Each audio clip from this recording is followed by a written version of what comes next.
ولش کن. آها اینجا خوبه. یه در بیفته تو آب. هنو حرکت نکرده اینقدر استرس دارید.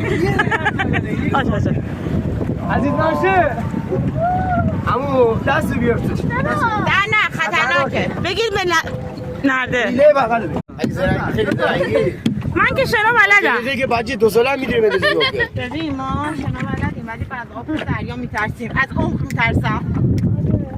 من تو عمق زیاد شنا کردم. عکسم گرفتم.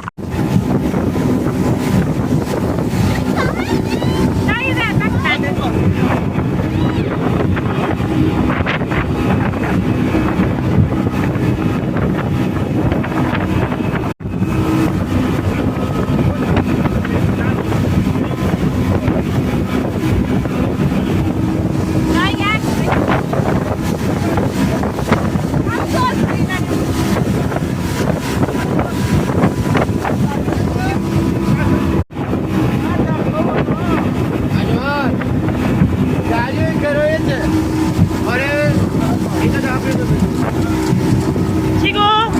مسافر باشه بعدی 1000 تومن گذاشتن